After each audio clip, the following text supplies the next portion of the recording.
interrupt, but I think Star Wars technically constitutes fantasy. In what galaxy? It's an archetypal hero's quest. That's fantasy. Yeah, set in a technologically advanced society with spaceships. And sword fighting. Lightsabers are not swords. What about the Force? That's magic. Which was scientifically explained by midichlorians. Are you actually citing the prequels to me right now?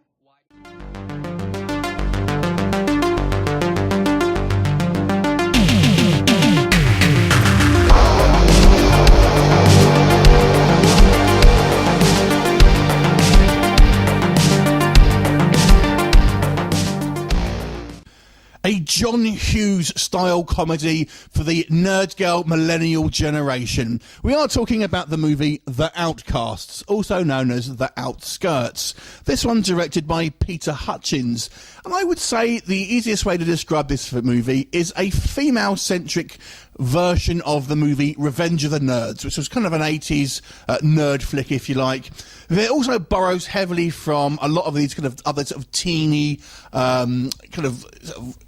like teen films that you've seen. Actually, it reminded me a lot of Not Another Teen Movie, which is actually a spoof, but it does feature kind of very stereotypical characters that you've seen in a lot of these films. Some of it on purpose, some of it not. So the story here basically focuses on two friends, and these are two girls basically who are kind of outcasts, they're kind of nerdy, and they basically are getting bullied by this typical kind of mean girl. And they decide they want to change up the status quo. So how do they do this? Well, the plan is to unite all of the different type of outcast people within this school. You've kind of got the techies, you've got the kind of the sci-fi nerds, all of this type of thing. So all of the kind of the somewhat kind of persecuted people throughout the school, join them all together to have one kind of cohesive unit and ultimately take over the kind of the power structure within the school from the kind of the popular kids, although they're the popular, there's less of them. So ultimately, that ends up happening, and how does this kind of power shift change them?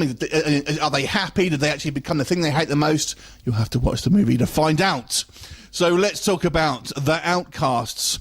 I've got to say, this is a film which is a mildly diverting, pleasant comedy. It's not laugh out loud funny. There are some kind of amusing moments, but I was never kind of like, rolling down on the floor laughing. But it's pleasant and harmless enough. For me, the first half was definitely stronger. I thought all the best jokes were in the kind of the first half of the movie, and some of the kind of the more interesting character moments are also in the first half of the movie. When we get to the sort of second half, it just takes a very kind of stereotypical route. Now, on the subject of stereotypes, this film basically embraces these sort of certain stereotypes and comments on them, but also falls into the same trap of actually having stereotypes as well. So, for example, you have characters here that are... you've seen in plenty of kind of like popular culture before. We've got the techie Asian guy. We've got the kind of the angry black girl, stuff like that. We've got your stereotypical kind of Star Wars fans, things like this. So these are all kind of like commented on. And it also comments on the nature of kind of nerd culture and this kind of like vitriol hatred that sometimes people have. It might be Marvel versus DC. It might be kind of PlayStation versus Xbox. So it actually comments on the way that even though it all kind of falls under this kind of banner of nerd culture, there is this kind of like inter kind of nerd rivalries that kind of prevent nerd culture from taking over the world and all of that. So that was all quite fun.